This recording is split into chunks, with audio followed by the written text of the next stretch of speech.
Today we will discuss a topic that I have mentioned many times in my lectures in passing, but today we're going to shed a little bit of extra light, and it is especially relevant given the circumstances right now in Gaza and in Palestine, and that is our history as a Muslim ummah, our relationship with the Jewish people for the last 2,000 years before the creation of Israel, for the last 15 centuries.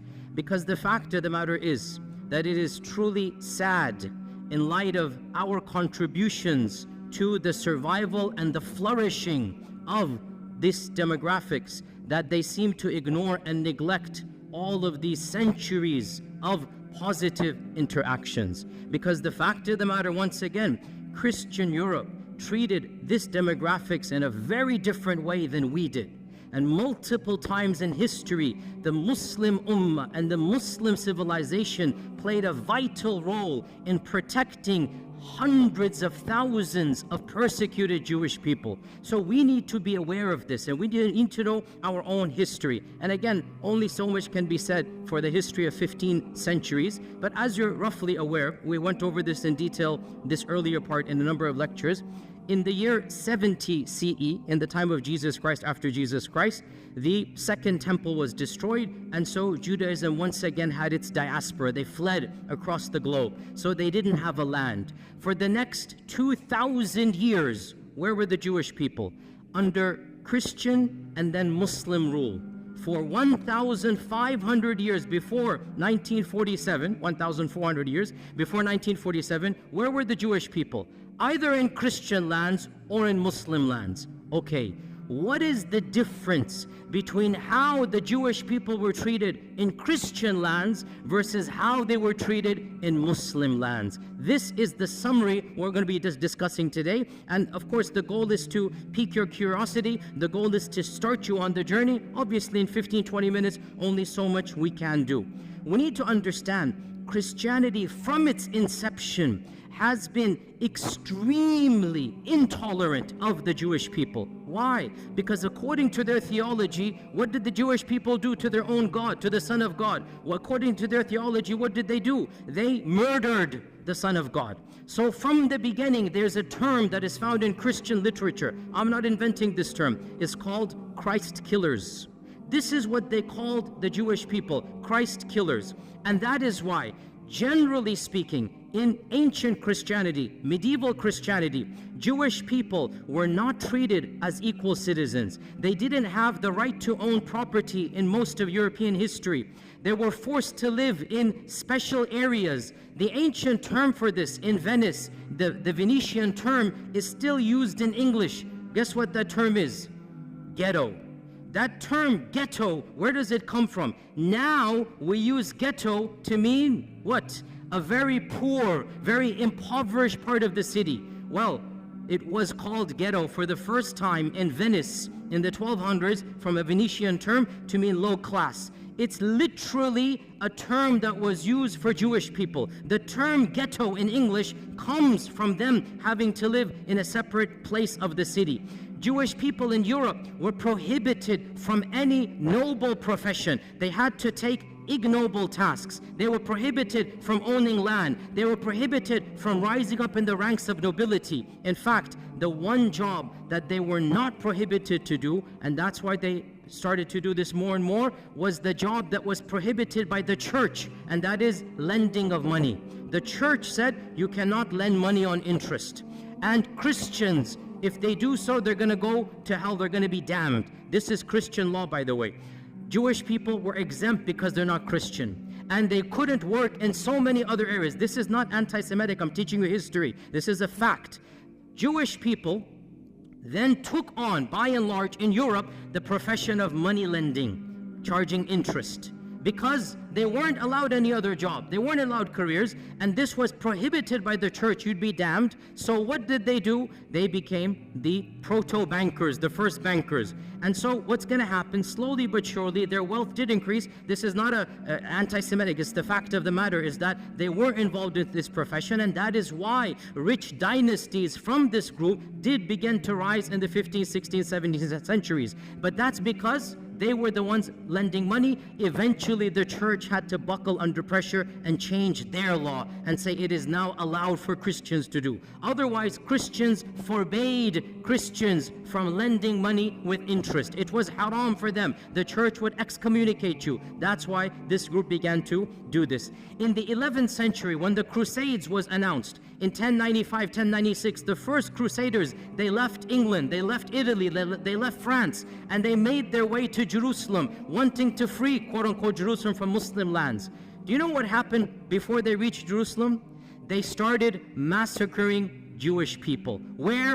In Europe. Why? What has that got to do with Jerusalem? They began to reason, if we're going to go to Jerusalem where Jesus walked, we should avenge his death before we get there.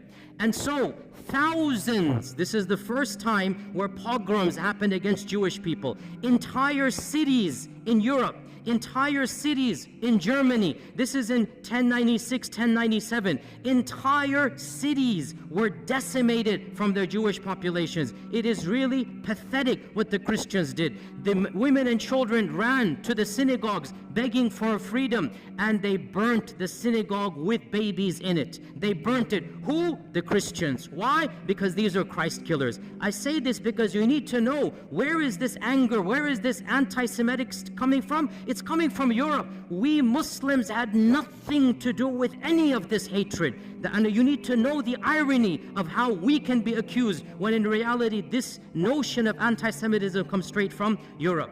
In the year 1215, the church gave a decree that Jewish people could not live like normal citizens in any Christian land. They had to wear a different clothing. They had to live in different places of the city. They had to have specific professions.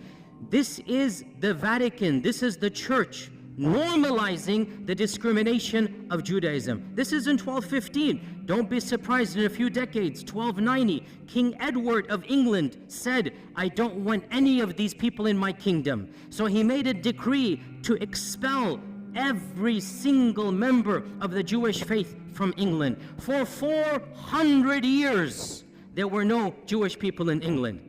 400 years. Why? Anti-Semitism. The king said none of these people are going to be here. And Shakespeare writes his plays during this time. But the stereotype, the negative, evil stereotype remains in the psyche of Europe. Go read Shakespeare's plays. Go read how he writes about Shylock the Jew. This is Shakespeare, not me. Shakespeare is an anti-Semite in every sense of the term. The stereotypes, the negativity, and ironically, he's never interacted with the Jewish person because there are no Jews in England when Shakespeare's writing because of the decree. Only in 1680 or something, the king relents and allows them back in. And that is why, by the way, to this day in England, the Jewish population is very small compared to other places in Europe because for 4 centuries they were banned. And one of the worst manifestations of anti-Semitism took place in Andalusia, but not under us. When Ferdinand and Isabella Reconquista, when they conquered Granada, the Muslim land, when they conquered Granada, the first decree, less than 1 week or 1 month after they took power, 1492, they made the decree. It's called the Decree of Al-Hamra because it was in the Hamra Palace. There shall be no Jewish people living in Andalusia.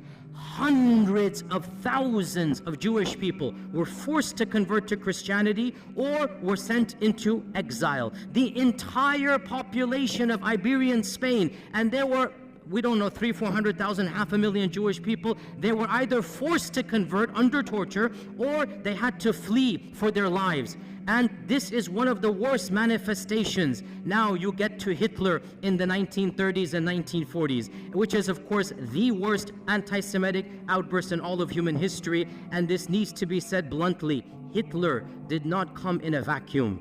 Hitler is tapping into mainstream Christian notions of anti-Semitism. The term anti-Semite, the birth of anti-Semite, the notions of anti-Semite, it has nothing to do with Arabs and Muslims. It is European and Christian through and through, 100%. Even the term is invented by the Christians and used by the Christians. This is just a summary of Christian lands. Let's move on to Muslim lands. Subhanallah, wherever Muslims went and there were Jewish Jewish people faced a type of flourishing. They were given a type of protection they could never find in Christian lands. And when Muslims conquered what is currently Iraq, what is currently Iran, Iraq had a large population of Jews in Baghdad from the time of the first expulsion, not even the second, from 500 BC, because the largest group of Jews from the first expulsion, they went to Iraq.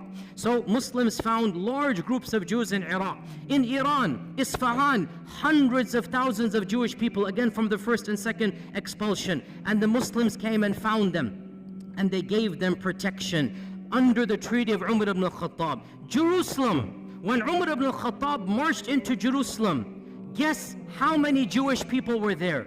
0. Guess how many synagogues? 0.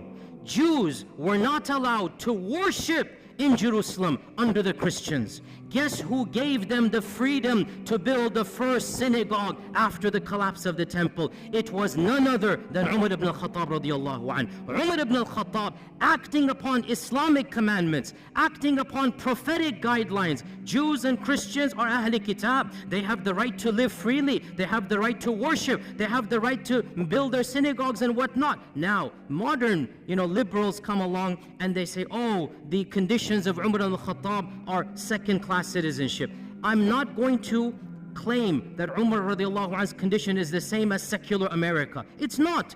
But we're not comparing Umar ibn al-Khattab to secular America. Secular America is a different notion where religion plays no role. In the Islamic scheme of things, religion plays a vital role. So if you're a Muslim, yes, you get perks and privileges, no doubt about that. And if you're Ahl Kitab, there's certain things. For example, you cannot convert people to your faith. For example, the synagogue minaret, or the temple in the synagogue cannot be higher than the minaret of the mosque.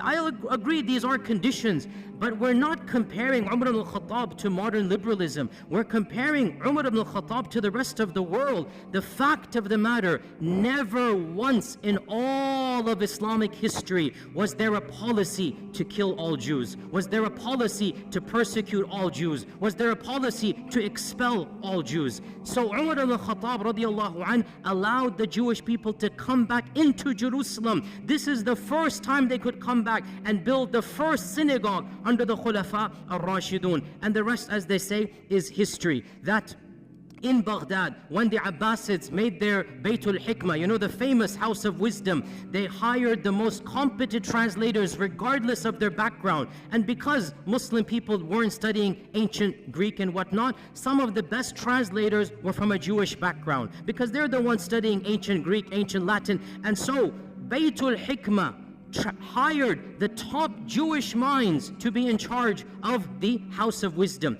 And when the Fatimids and when the Umayyads of Spain instituted their own Baytul Hikmah, because they wanted to compete, there are 3 khilafas, they wanted to compete with one another. So they made their own institutes of publishing. They also hired the best and brightest minds regardless of their background. Jews and Christians were at the top of this list. You have to understand why. Muslims weren't studying ancient Greek and whatnot. These civilizations were. So the Khulafa and the Sultans hired these people and gave them the best salary so that they can work with them. And one of the most interesting examples in our own history in Andalusia was under the Ta'ifa kingdom of Granada in around 1000, 1030 CE, like basically literally 1000 years ago, the prime minister of Granada, the Sultan was Muslim, the prime minister was a rabbi, and his name is Ismail ibn Ismail ibn Naghrilla. And he was a rabbi, he was a learned man, he rose in the ranks until he became the prime minister of Qurtuba. This is a Jewish person, and the people loved and respected him. The Muslim population loved and respected him. The books of history mention that when the Reconquista began, because Reconquista took 500 years, right? When it first began, Ibn Naghrilla, this Jewish vizier, was leading the Muslim army in jihad to defend Qurtuba against the Crusaders. Can you believe this? And because in those times everybody dressed up in a particular garb, they wore Quranic talismans for the time, Ibn Naghrilla, it is said, wore the Quranic coat of armor, verses of the Quran, and he's leading the Muslims in actual jihad against the Christians who are invading against Qurtuba, and he defends and he wins and he protects Qurtuba. So this is the reality of Jewish life under the rule. Now, some people point out that 20 years later, a mini massacre occurs. And this, you have to be careful, sisters and brothers. When you read these types of things, do your research. Do your research. It is true, a mini massacre occurred against the Jews of Qurtuba. But why? I'll tell you why. You won't find this too often, because people just want to say, oh, the Muslims rebelled and they massacred hundreds of Jewish people in Qurtuba. It's true, but I'll tell you the story. This guy, Ibn Naghrillah, he died and he was buried with honors. His son, 21 years old, was given the next viziership as an honor, that your father was the vizier, you become the vizier. His son is Yusuf ibn Naghrillah. Yusuf turned out to be a traitor. And the first thing he does, he writes a letter to the next kingdom. If you invade on such and such a date, I'll make sure you win over the kingdom, I'll distract the army and whatnot, but there's one condition, you must make me the ruler, and I'll pay taxes to you. Okay? So this guy, Yusuf, he attempted a coup d'etat. And he got his people to support him. And obviously his people were of a Jewish background. The letter was uncovered. The Muslims went wild. Mobs attacked the palace and literally shredded Ibn Naghrillah, Yusuf, the son of the famous one. They literally shredded him and tortured him to death. And then they turned on his core, killed him.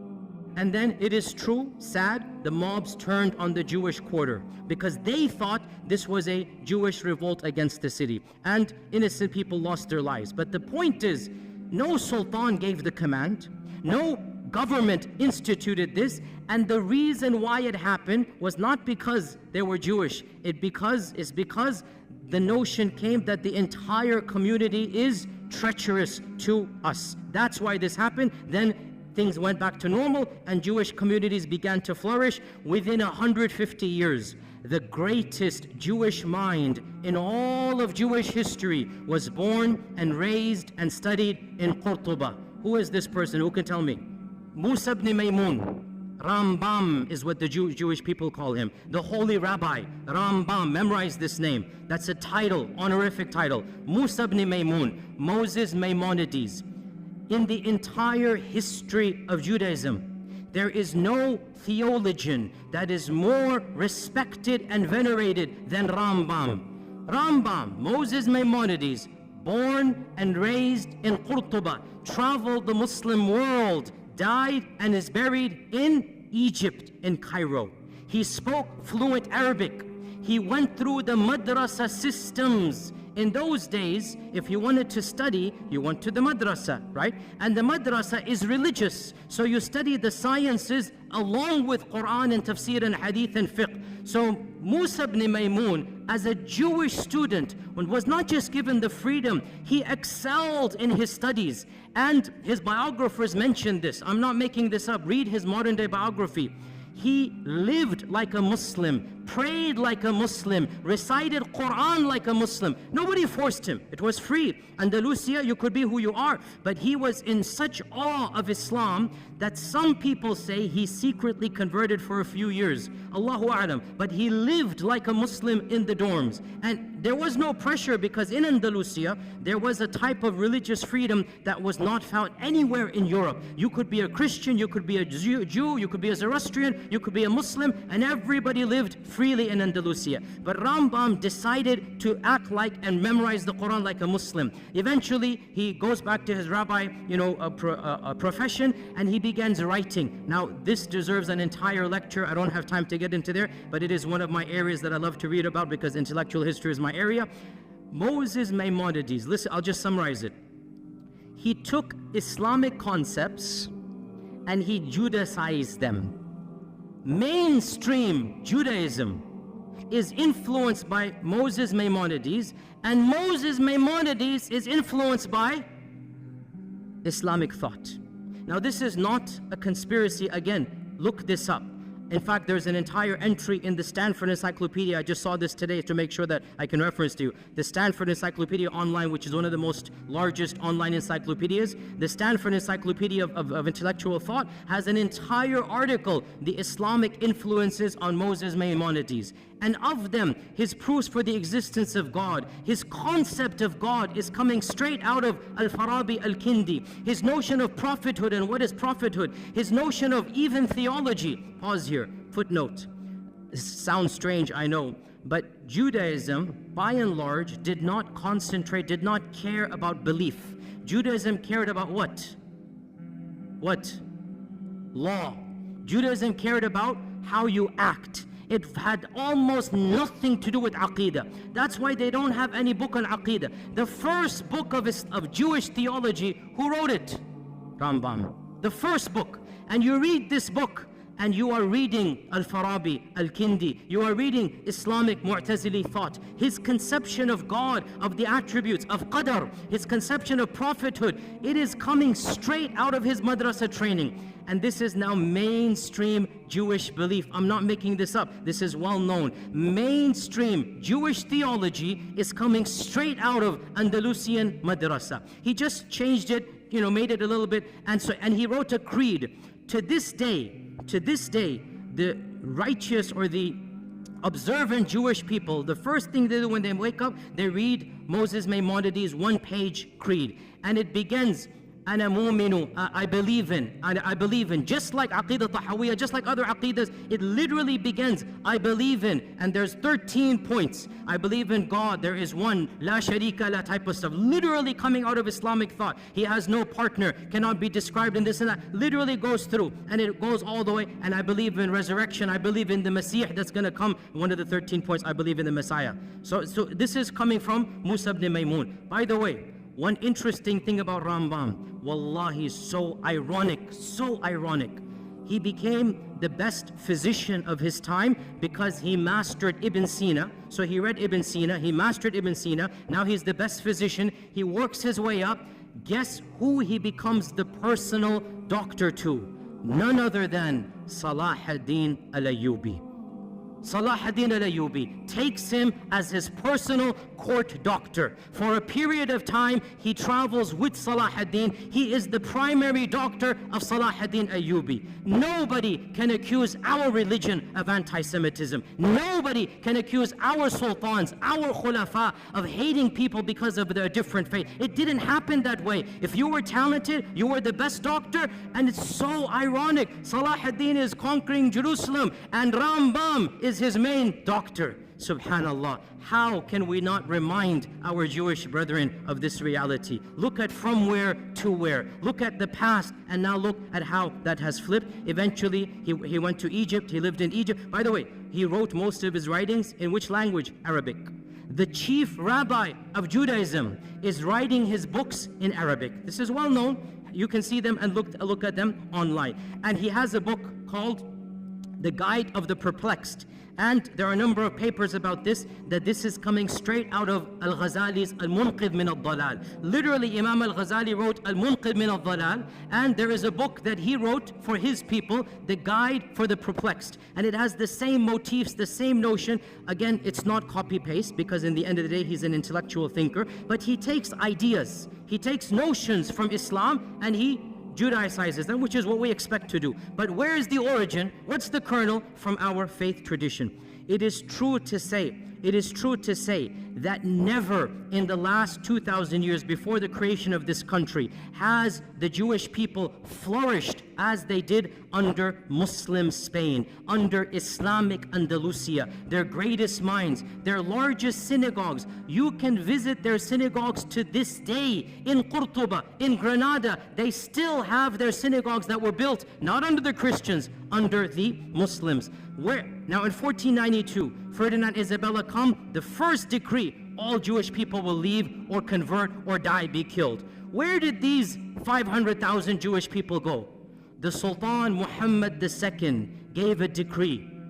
Anybody who flees from Andalusia shall be welcomed in our lands anywhere you are. And he said, any vizier, any governor, any businessman who impedes their settling, who stops them to settle in any city, shall be punished by the Sultan himself. Sultan Mehmed II welcomed hundreds of thousands of Jewish people in 1492 with open arms. He literally saved them from execution or forced conversion. And he was angry at Ferdinand and Isabella, and he goes, this is not a good policy. But he thanked them. He goes, but you are giving us your good minds, your good workers. Don't worry, we will take them. Because of this, sisters and brothers, where did they go? They ended up in Morocco, in Tunisia. They ended up in Egypt. Hundreds of thousands of large Jewish communities were living in the Middle East, in Yemen. They were living there because Ferdinand and Isabella expelled the Jewish people. Muslims welcomed them and they said, Tafaddal, come and live here. And they lived here up until 1947. And by the way, before we even get to 1947, let's not forget another chapter in Muslim Jewish history. And this one, I was honestly surprised when I found out. Under Nazi rule, when you're all aware what Hitler did, he made a policy, all the people of that background shall be exterminated. The most inhumane, barbaric policy in the entire history against the Jewish people was Hitler. He literally exterminated them by, gas chambers and whatnot. Guess who intervened where possible? In multiple countries, Muslims, sometimes at risk to their own lives, stood up and protected Jewish people. And wallahi, brothers and sisters, I say to you honestly, I have visited Auschwitz and Dachau. I have studied this chapter in history. Wallahi, I swear to you, if I were alive at that point in time, I would hope to Allah that I have the courage and bravery to stand up against the tyranny of Hitler and to protect innocent women and children. The way they were brutalized, the way they were rounded up and just killed for no reason. Innocent babies, we saw thousands of toys and thousands of shoes of children literally just piled up there, killed for no reason. I would hope I would have that courage as well. And I was so happy to hear so many people stood up. The Sultan of Morocco, interestingly, Morocco was under the French rule, and so technically it was not independent. Yet when the French said, give us your Jewish people, Sultan Muhammad V said, no way. These people are our brethren. They have lived with us for centuries. They shall not be handed over. So Sultan Muhammad refused to obey the Nazi policies under the French rule of the Nazis. Tunisia as well refused. The Ottomans refused. In Bosnia, the Muslims refused. And perhaps the most brave act of courage, because it wasn't a government, it was brave. In France, the Muslims who were under the Nazi occupation. So the Nazis, if you remember your history, they invaded France and they took it over. So you have Nazi rule in France for a few years. You literally had Nazis ruling France before the liberation in 1947. So Nazis are in control. Muslims were allowed to live as second-class citizens. The Imam of the Masjid, Bul Qadir, the Imam of the Masjid, the Grand Mosque of Paris, I visited it. It's a very beautiful masjid built in the 1930s. It's still standing to this day. It's a beautiful, iconic masjid in Europe. The Imam of the Masjid gave a secret talk to the Muslims, and he encouraged the Muslims, if you know any Jewish friends of yours, bring them in. We will protect them in our mosque. The basement of the masjid became a home for the Jews under Nazi rule in France. And this was engineered by the Imam, the Sheikh. And some people didn't have space. He forged Islamic documents and told them to dress like Muslims. And it is said he saved over 1,000 people by this policy. 1,000 Jewish people in France were saved by the Muslim community, who literally banded together. They didn't tell any secrets. There were families in the basement of the masjid, and those that didn't have space, the Imam personally forged IDs that these are Muslims. Because in the end of the day, what do the Nazis know? They look different, they talk different, they dress different. Khalas, they pretend to be Muslims. This is what you call Islamic rule. This is what is akhlaq of the Muslim. When this tyrant comes, you're not going to allow him to do this. You will protect them. And so it is truly sad that all of this history has been completely forgotten. What happened? Obviously, you're aware, in 1947, it is estimated There were around less than 1 million Jewish people living in Arab and Muslim lands, less than maybe 900,000. That's a huge number, by the way, especially after World War II. After World War II, you had more Jewish people across the Middle East and Arab lands than anywhere in Europe, right? So almost 1 million living in Yemen, in Cairo, in Iran, in Morocco. These are all people of Jewish background. What happens in 1947? The country of Israel is formed, and they make a call, a plea, that if you come here, you will be given perks and land. If you come here, you will be given a better economic status. And so majority of them migrated. Why did they migrate? Put yourself in their shoes. It's their land.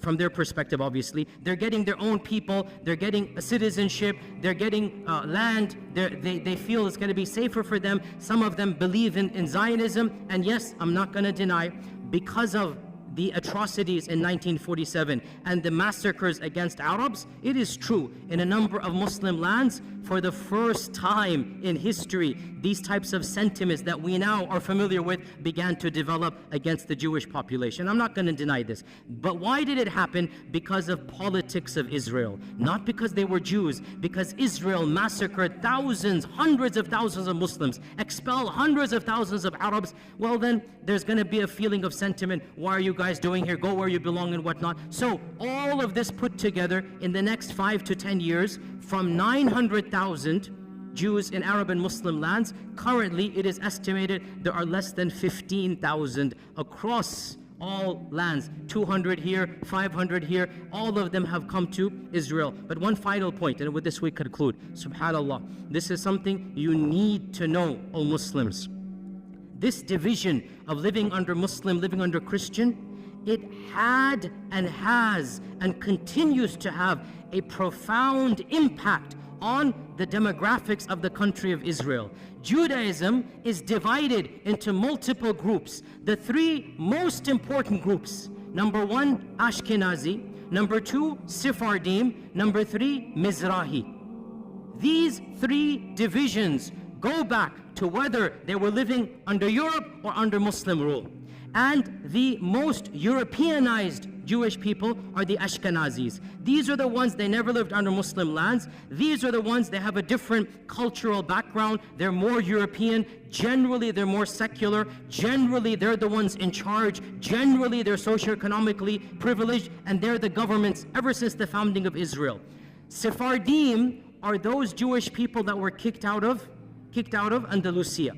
And Mizrahi are the Jewish people who lived in Arab lands, Yemen, Iran, other places for many millennia. They are the smallest. Generally, Sephardim and Mizrahi are more pious. They're more orthodox. They're more religious. They're more believing in God.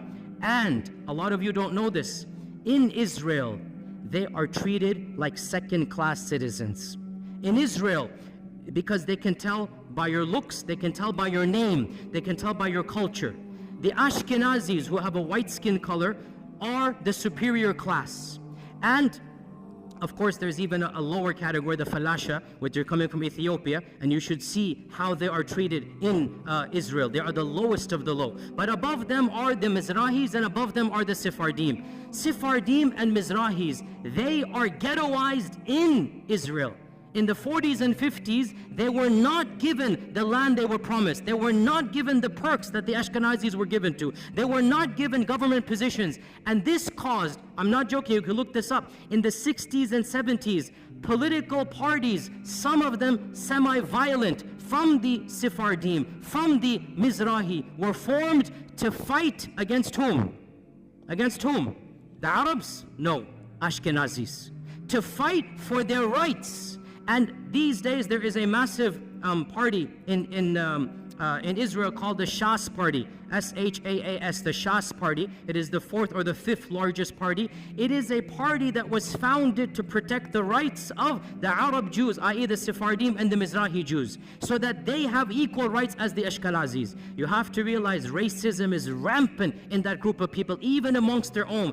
Any Jewish person who lived in Muslim lands, who spoke Arabic, who comes from an Arabic culture, is not treated with the same respect as the Europeans. And this is well known open secret. Go look it up. Go do your research in this regard. So this is one point. And then I want to conclude on this point, sisters and brothers, and that is that we are not mentioning this. Wallahi, we are not mentioning this to remind them of a debt they owe us. No.